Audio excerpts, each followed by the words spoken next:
Abobaku, born to die with the king. Episode 6. The palace air was heavy like the harmattan mist, clinging to the skin and seeping into the bones. The young king sat on his carved Iroko throne, the beaded crown on his head glistening with the light from the braziers. In his right hand, he held a carved wooden cup, steaming gently with the palm wine the elders had just served him. He was lifting it to his lips when the doors burst open. It was the Abobaku, his chest heaving, his wrapper tucked high for speed, sweat tracing the lines of his face. His voice was like the sudden clap of thunder. "My king! Stop!" The sudden cry froze every hand in the chamber. Even the talking drums outside seemed to fall silent. The elders exchanged glances, their eyes narrowing like the slits of a snake's gaze. The Abobaku strode forward, his feet loud on the red earth floor. "My king," he said, bowing low, "do not drink. The cup in your hand carries death." The eldest of the evil three, Chief Ajaneku, let out a slow, mocking laugh. "Oh! The man who walks with the shadow of death fears death in every shadow," he said. "My king, you know his fate, his days are numbered. That is why he imagines death even in fresh water." Another, Chief Olagbinren, shook his head. "Yes, my king. Since he knows that his own end is tied to yours, he now suspects every grain of food and every drop of drink. Will you let a man's fear dictate the counsel of a kingdom?" But the young king was not a fool. His father had once told him, "The lizard that nods too much is either drunk or hiding a broken neck." Calmly, he placed the cup back on the tray and said, "If there is no poison, then drink from it, as the Abobaku has said." The chamber turned into a storm of whispers. Chief Ajaneku's face twitched, but he smiled a smile that did not reach his eyes. "If I drink from this cup, and nothing happens to me, and we see that your drink is pure, then this Abobaku should be beheaded at once, and another chosen before the moon sleeps twice." The room gasped. Even the guards at the pillars exchanged uneasy glances.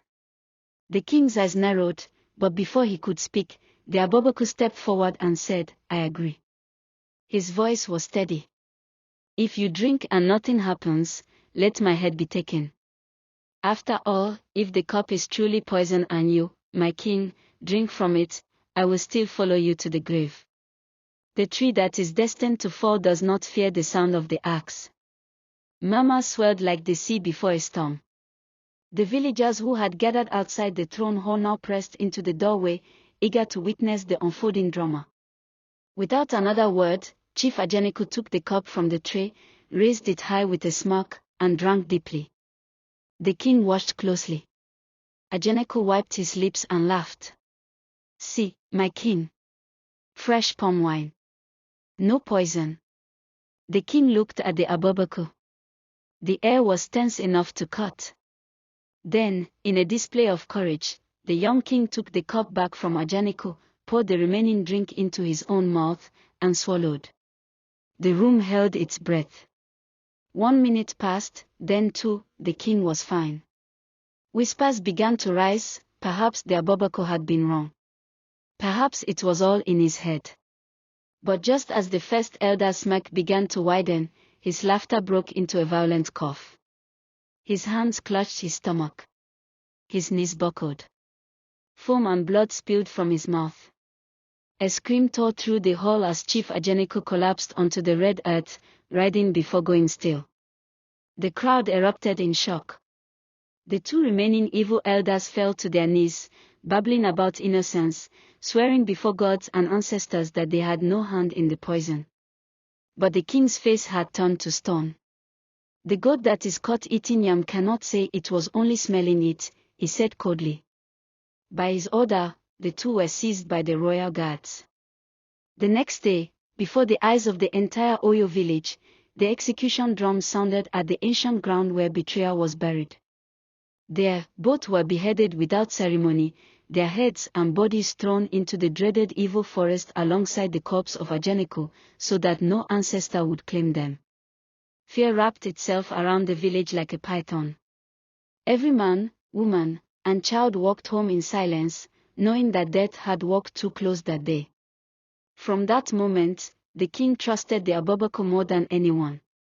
He knew the man's loyalty was tied to his own life, for if the king fell, the Abobaku's life would end as well. And now, only 2 elders remained in the council, Boba Alade, father of the young king, and Boba Oinlola, father of the Abobaku. The elders exchanged wary glances, for they both knew the old Oyo saying, when 2 trees lean on each other, if one falls, the other follows. Yet, in the shadows of the palace walls, unseen eyes still watched, and whispers still called through the night air. The crown might be safe today, but the game of power never sleeps. To be continued.